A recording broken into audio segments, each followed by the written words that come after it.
클릭해 주셔서 감사합니다. 좋아요와 구독 잊지 마세요. 펠리즈 투자인 리서치의 김민수입니다. 시장의 가장 큰 고민이 그럴 겁니다.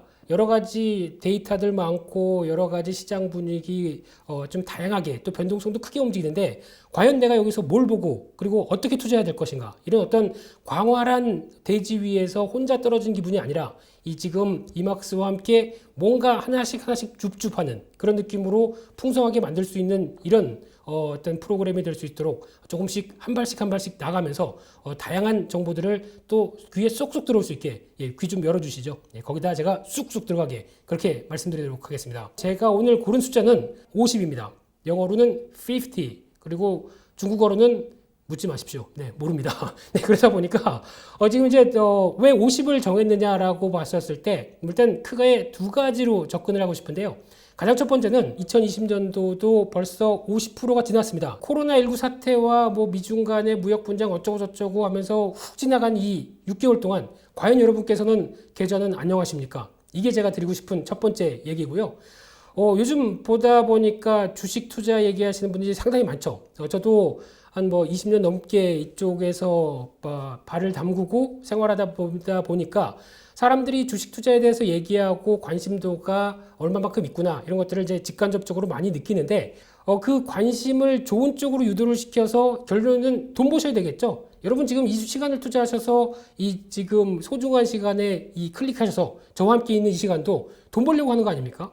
그런데 이 돈 벌려고 하는 이 시간 동안에 있던 핵심적인 내용들을 조금 더 체계적으로 갖추려기 필요한 어떤 노력과 공부가 필요하다라는 관점 쪽에서는 가장 먼저 어떤 자기 자신의 어떤 중요한 판단이 중요할 것 같고요. 주식에서 돈 벌었다는 분들이 나오기 시작하죠. 아마 이번에 시장이 급하게 하락했다가 올라오면서 운 좋게 타이밍이 좋아서 주식에서 수익이 나신 분들 아마 꽤 많으실 겁니다. 일단 축하드리고요. 근데 여기서 맹점이 한 가지. 여기서 좀 잘 생각해 보실 게 지금 그분들의 마인드 자체가 나 좀 주식하는 것 같아. 조금만 시장 봐서 이렇게 좀 뚜닥뚜닥 하다 보니까 돈이 벌리네. 이거 뭐 월급 이런 거는 상관도 없이 그냥 외적으로 막 벌린다 라고 생각하다 보니까 자기가 주식을 되게 잘하는 것 같습니다. 나는 주식하게 되면 이제 거의 전문가 반열에 들어선 거야 라고 얘기를 할 수 있는 상황들이죠. 그런데 솔직히 말씀드리면 아닙니다. 쉽게 말씀드리면 닥치세요. 네, 그게 아니라 중요한 거는 시장이 좋아서 그랬습니다. 시장이 이에 따라서 내가 그 운 좋은 타이밍 쪽에서 움직였기 때문에 수익이 난 것뿐이지, 거기에 대해서 내 자신에 대해서 나는 내 자신이 너무 자랑스럽습니다 이렇게 생각할 필요가 전혀 없습니다. 이렇게 하다가 나중에 큰 코 다치십니다. 그래서 뭐 그 친구들한테도 제가 얘기했습니다. 돈 벌었으면은 좋다. 돈 벌어가지고 그냥 너 필요한 거 뭐 차 사고 이런 것들 찬성이다. 그런데 나 같으면 이런 쪽으로 나가죠. 그런데 저 같으면은 항상 뭐 개인적인 뭐 펀드들 운영하면서도 나오는 수익금 가지고는 매년 정산을 합니다. 정산해가지고 따로 뭐 특히 중요한 건 와이프한테 줘야죠. 그래야 1년이 또 편안합니다. 그러다 보니까 상납할 건 상납하고 나머지 금액들 같은 경우는 수익 난 계좌들은 또 따로 분리합니다. 그러니까 즉 이쪽은 시장에서 뭐 스윙 관련된 쪽으로 이제 계속 매매를 한다고 하더라도 장기적인 투자, 즉 길게 보면서 꾸준히 적립식으로 해도 크게 어떤 시장이 흔들리지 않고 갈 수 있을 만한 종목 두세 개 정도, 뭐 종목까지 그냥 훅 공개하겠습니다. 뭐 제가 혹시나 이따가 관심 있게 보시면은 종목들, 이런 종목들이 있습니다 라고 말씀드릴 때 미원 상사, 특히 제가 생각하는 가치주의 가장 큰 적합한 종목은 뭐 자산이 저평가, 뭐 실적 저평가 이런 것보다 기본 CEO의 마인드가 되어 있어야 되죠. 즉 나는 이만큼 주주들한테 가치를 제고할 수 있을 정도의 충분한 흐름들을 보여줍니다. 미원 상사 같은 경우는 저희가 보통 알고 있는 회사의 미원 쪽의 동향이 아니죠. 이 회사 같은 경우에 가장 중요한 부분들은 계면 활성제부터 나오고 있는 여러 가지 흐름들 쪽에서 특히 실적 동향을 보게 되면 분기별 연결로 잘 나와 있습니다. 근데 지금 연결로 본다고 하더라도 지금 매출액 자체에 대한 동향들이 물론 이제 회사가 하나가 좀 정리가 되다 보니까 위축됐다고 하더라도 가장 중요한 게 꾸준하게 영업 수익이 나오면서 내부적인 동향을 보게 되면 전자재료에 대한 부분들이 상당히 커지기 시작합니다. 그러다 보니까 실적의 질이 훨씬 더 좋아지고 있다는 부분들이 가장 첫 번째고요. 두 번째는 이 회사가 노리고 있는 쪽이 주주에 대한 가치를 제고한다. 즉 자사주를 소각합니다. 그러면 자사주를 매입해서 소각을 한다는 얘기는 그만큼 자본금이 축소가 되면서 그에 따른 어떤 주주 가치, 특히 이익 측면들이 훨씬 더 높아지는 측면이 나오죠. ROE가 훨씬 더 좋아지는 쪽으로 나오기 시작한다라고 되면 그에 따른 부각들이 이렇게 나오는데 보다 보면 이런 종목 관심이 있네라고 보는데 초저 유동성입니다. 10분마다 거래됩니다. 근데 왜 이렇게 10분마다 거래될까요? 계속 유통 물량들이 소각되기 시작하다 보니까 이런 현상이 나온다라는 쪽이 되면 원래 명품은 희귀하다 보니까 가치가 높아지죠. 그런 쪽에 대한 시각으로 보시는 게 맞다고 봐야 될 것 같고요. 또 두 번째로 DI 동일이라는 회사들도 관심 있게 보고 있는 상황들인데 이 회사 같은 경우 지금 주가는 앞서 미원 상사보다 이렇게 크게 움직이는 측면들이 없다고 하더라도 여전히 지금 주가를 보게 되면 좀 정체된 느낌이 있죠. 그래도 나중에 반영을 받게 되면 크게 갈 수 있겠다라고 하는 쪽에서 지금 뭐 시장에서 크게 알려지지 않은 쪽에 대해서 뭐 라코스테라는 브랜드를 자회사를 통해서 하고 있고요. 그와 함께 자산 가치 상당히 뛰어나죠. 그와 함께 지금 보여지고 있는 쪽으로 보면 지금 PBR이 0.3배입니다. 주가가 20만 원대 이상 가치를 보고 있는 상황들인데 지금 현재가는 6만 6천 원이다. 상당히 저평가죠. 이런 쪽에서 또 하나 지금 또 자회사 쪽에서 2차 전지 관련된 쪽의 부분들을 끌어내고 있다라고 하게 되면 잘 알려지진 않았어도 만약에 이런 쪽이 실적과 가세돼서 변화가 나오기 시작한다고 하게 되면 그때는 오히려 시세가 빠르게 움직이겠죠. 그런 변화가 나올 수 있는 대표적인 종목이기 때문에 물론 이 종목이 사라는 의미가 전혀 아닙니다만 충분히 자산 가치도 있고 꾸준하게 주주 가치를 제고하면서 자신의 회사에 대한 가치를 업그레이드 시키는 회사들 같은 경우는 거래량도 극히 작습니다. 그런데 중장기적으로는 꾸준할 가능성이 높다 보니까 그런데 조금씩 이번 달에 좀 돈 좀 벌었다 그러면은 그런 종목들을 사고 그러면서 약간 길게 가는 계좌 쪽으로 저는 놔둘 것 같습니다. 차 안 삽니다. 차 사서 감가상각 당하느니 차는 안 사고 차라리 그러면 벌었으니까 서 예금으로 넣어야겠네. 그것도 반대입니다. 캐시 스트레시. 발음이 이상하죠? 이해해 주십시오. 저는 한국 사람입니다. 그래서 현금은 가치가 점점 떨어집니다. 그러다 보니까 예금 쪽에 가서 어떤 돈을 썩히느니 계속 투자로 굴려야 됩니다. 그런데 그럴 때마다 제가 드리는 얘기는 투자로 간다고 하더라도 하나의 방법론적인 얘기, 즉 계속 매매하면서 시장에 맞춰가서 보조를 맞추는 계좌가 하나 있을 게 당연히 필요하고요.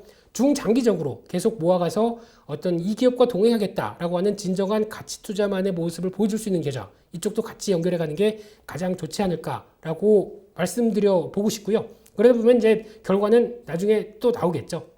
그런 쪽으로 보는데 지금까지는 다 좋은 해피한 케이스만 말씀드렸습니다. 다 돈 벌었다는 가정하에. 근데 반대로 말씀드리게 되면 혹시나 한 6개월 지나왔는데 지수는 이만큼 오르고 뭐 동학 개미 운동 뭐 유동성이 풍부하다고 그러는데 내 계좌는 왜 이래? 이렇게 나올 수가 있죠. 특히 아직까지 코로나19 사태 때 나왔던 저점대에서 크게 못 회복됐다라고 하게 되면 또 남들은 주변에서 뭐 옆집에 영수 아빠는 돈 벌었대는데 여보 주식하는 거 괜찮아? 그러면은 하고 좀 뭉쾅 닫고 그냥 방으로 들어오죠. 속상해서 그냥 얼굴만 찡그리고 있죠. 근데 그렇게 하실 필요가 없는 나머지 50%, 즉 아직 오래 안 끝났습니다. 그러다 보니까 아마 갖고 계신 종목들이 차이가 날 겁니다. 그러면 돈 벌으셨던 분들은 앞서 말씀드렸듯이 뭔가 시장에 맞는 종목 그리고 그에 따른 트렌드를 좀 탔을 거고요.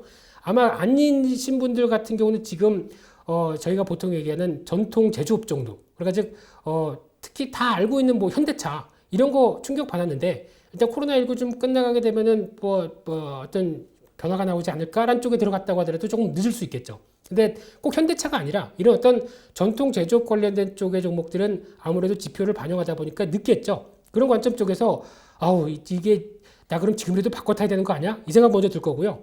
이거 손절하고 지금 핫한 뭐 셀트리온, 뭐 카카오 이런 거 이제 지금부터 움직이기 시작하게 되면 100만 원 가는 거 아니야? 뭐 이렇게 생각하실 수도 있는 상황들인데 50에 대한 의미를 첫 번째로 올해 반이 끝났지만 너무 좌절하지 말자. 그리고 수익 났다고 너무 의시되지 말자. 다음 두 번째는 50의 의미는 이제 조금 어려운 쪽으로 들어가서 경제지표 쪽으로 봐야 되겠죠. 이 경제지표 관련된 쪽에서 50. 왜 중요하느냐라고 보게 되면 저희가 보통 얘기하는 제조업 지표와 관련된 쪽의 50에 대한 의미, 이 부분을 좀 체크할 필요가 있지 않을까 싶습니다. 이걸 알아야 어느 정도 개념을 아셔야 큰 그림을 그리실 수가 있죠. 그런 차원으로 봤을 때 일단 제조업 관련된 지표들이 왜 중요한지는 뭐 제가 따로 설명 안 드려도 아실 것 같습니다. 근데 여기서 중요한 부분들이 그냥 월말 월초가 되면 항상 기억하실 게 딱 두 가지입니다. 특히 글로벌 가장 G2라고 하는 미국과 중국에서 제조업 지표가 나옵니다. 근데 지금 보시게 되면은 두 가지가 나오죠.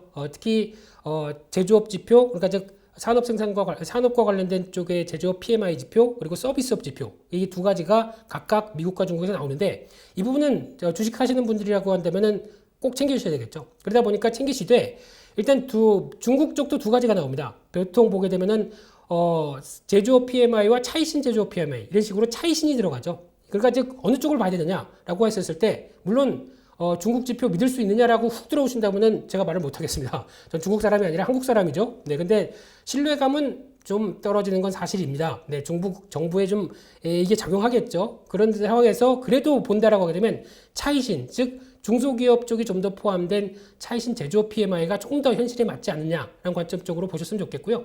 또 미국도 마찬가지로 제조업 지표가 발표될 때 보통 보면은 그냥 제조업 PMI가 나오고 ISM 제조업 지수가 나옵니다. 근데 뭔 차이가 있느냐? 차이는 영어가 하나 더 들어가 있다.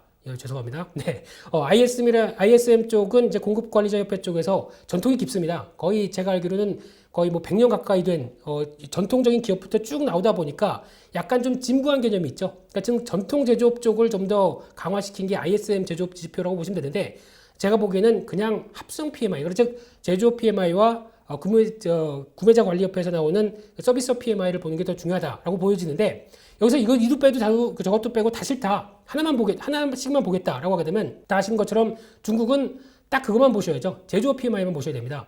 그러다 보니까 중국 쪽이 왜 제조업 PMI를 봐야 되느냐라는 쪽으로 봤었을 때 일단 화면을 보면서 잠깐 얘기를 드릴까요? 지금 제조업 PMI의 동향들이 나오고 있는데 일단 이 프로그램 저는 깜짝 놀랐습니다. 이렇게 좋은지 몰랐습니다. 특히 여러 가지 저희 HTS가 보통 쓰는 기능들과 함께 거기다 글로벌 지표들까지 일정과 같이 이렇게 쭉 나온다. 이거는 상당히 탐나는 프로그램입니다. 그래서 가져갈 거고요. 이제 집에 들고 갈 겁니다. 네, PD님 안 보시는 사이에 들고 가고 싶은데요. 근데 중요한 부분들이 이런 거 부분까지 다 확인하면서 볼 수 있는 약간 고급적인 투자 마인드 가져가는 게 중요하겠죠. 그래서 왜 중국 쪽은 제조업 PMI를 먼저 챙겨야 되느냐? 결론적으로 말씀드리면 미국은 서비스업 PMI를 챙기는 게 중요하겠다. 다 아시는 것처럼 중국은 전 세계의 공장이죠. 그러다 보니까 공장이란 차원 쪽에서 제조업 지표가 서비스업보다 훨씬 중요하다는 게 당연히 확인돼야 될 흐름들인데 이번에 지표를 보게 되면은 다 아시는 것처럼 왜 50이라고 말씀드렸냐면은 일단 경제가 충격을 받았다가 회복되기 시작하죠. 그러다 보니까 이제 50대에서 변화가 나오고 있는데 그러면 제조업 입장을 하는 이제 공장의 입장 쪽으로 봤을 때 중국의 입장으로 보게 되면은 이제 50에서 그러면 이제 확장세로 계속 나가야죠. 그러니까 즉 우리는 코로나19 끝났다. 다 끝났기 때문에 이제 마음 놓고 계속 생산해서 앞으로 어떤 산업들을 이끌어 가자라고 하고 싶은데 중요한 부분들은 그러면 공장에서 물건을 나오게 되면 그걸 사줄 사람들이 필요하죠. 사줄 사람들이 어떻습니까 지금 미국부터 유럽까지 그리고 또 브라질이나 남미까지 모두 다 아직까지는 코로나19에서 벗어나오지 못하고 있죠. 그러다 보니까 지금 흐름은 50대에서 이제 단계적으로 뭐 51, 52 이전 쪽으로 쭉 움직이는 게 아니라 50대에서 정체를 가고 있습니다. 즉 중국만 좋다고 그래서 중국이 회복됐다고 그래서 중국이 나 이제 우리 세상이야라고 할 수 없는 부분들이죠. 그러니까 즉 전 세계가 이렇게 다 연결되어 있다는 거에 대한 부분으로 보셔야 될 것 같은데 그러면 이 제조업 PMI와 또 연결될 수 있는 부분들이 앞서 제가 말씀드린 게 미국의 서비스 PMI라고 말씀드렸죠. 그러니까 미국은 소비가 강점이 있는 나라입니다. 그러다 보니까 미국 쪽에서 이제 서비스 PMI가 살아나기 시작하는 모습들이 확인이 돼야, 그러니까 즉 미국 소비 심리가 좋아지기 시작해야 중국 쪽도 이제 맘 놓고 물건을 팔 수 있는 상황들이 연결되기 시작하겠죠. 그렇게 되면은 아마 여기서도 중요한 부분들이 그러면 이제 중국의 제조 PMI, 미국의 서비스 PMI 또 하나 연결시킬 수 있는 게 한국의 수출입니다. 이 세 가지가 맞춰서 같이 움직일 수 있는 게 나와야, 즉 쉽게 말씀드리면 50 이상으로 다 확장이 되기 시작을 해야 그때부터 이제 경제가 제대로 본격적으로 들어가고 지표가 살아나기 때문에 이제 수출도 잘 되고 그러면 이제 뭐 사야지? 삼성전자 이렇게 나오는 단계죠. 그러다 보니까 지표를 확인하는 게 이렇게 중요하다라고 보시면 될 것 같은데 그러다 보니까 이제 미국의 서비스 PMI는 회복은 되죠. 회복은 되는데 기준점까지는 아직 50대가 못 미치고 있습니다. 그래서 앞서 말씀드린 것처럼 중국이 살아난다고 하더라도 제조 PMI가 50까지 온다고 하더라도 저희가 웃을 수가 없는 게 지금 미국 같은 경우는 여전히 서비스업 관련된 소비 지표 쪽이 여전히 그렇게 크게 나오지 못하고 있기 때문에 좀 답보 상태죠. 이 부분까지 확인되면서 어느 정도 변화가 와야 되는데 아직 미국은 제대로 나오지 못하다 보니까 지금 뭐죠? 또 2차 현금까지 또 계속 살포한다. 근데 지금 최근에 보면 미국의 저축률이 훨씬 더 늘어나고 있습니다. 지금 미국 시민의 입장 쪽으로 보게 되면 돈을 쌓아놔야 되겠죠. 또 코로나19 사태가 어떻게 될지 모르는데 그러다 보니까 오마이갓 일단 캐시 그러면서 딱 쌓아놓고 있는 상황이다 보니까 이를 활용을 못하고 돈이 돌지가 않는 상황들이죠. 그런 쪽에서 지금 나오는 변화라고 보시면 될 것 같은데 그러다 보니까 중요한 부분들은 미국 쪽에서의 서비스 PMI도 같이 확인이 되면서 또다시 톱니바퀴가 굴러가는 모습들이 확인이 돼야 그 다음에 우리나라 수출도 같이 연결되면서 좋아질 수가 있다라고 하게 되면 일단 지금은 회복은 되죠. 회복은 되는데 이 회복에 대한 속도가 생각보다 느릴 수 있다는 쪽에서 무게를 두면서 바라보는 게 일단 좋다고 봐야 될 것 같습니다. 그렇기 때문에 일단 지금 시장은 올랐죠. 오르긴 올랐는데 올랐다고 하더라도 이런 지표들이 회복하는 속도를 맞춰서 같이 보조를 맞추겠다는 입장이기 때문에 지금 뭐 계속 오르는 게 아니라 지금 올라갔다가 막히고 올라갔다 막히고 하는 현상들이 지금 나오고 있다라는 쪽으로 보시면 될 것 같은데 확인되기 시작한다라고 하게 되면 그때는 풍부한 유동성으로 같이 움직이겠죠. 그때에 대한 흐름들은 조금 더 지나가면서 말씀드리도록 하겠습니다. 오늘 지금 처음이다 보니까 이것저것 중구난방 여러 가지 뭐 말씀을 드리다 보니까 좀 헛갈리실 수도 있고요. 제가 원래 좀 말이 빠릅니다. 못 따라오시겠다라고 하게 되면은 느리게 돌리시죠. 가능하신가요? 네, 죄송합니다. 오늘 준비한 내용들은 여기까지 해서 마치겠고요. 끝난 줄 알았죠? 아닙니다. 좋아요, 구독 안 누르셨기 때문에 안 끝났습니다. 그거 누르시고 끝내셨으면 좋겠습니다. 오늘 여기까지 해서 마치겠습니다. 감사합니다.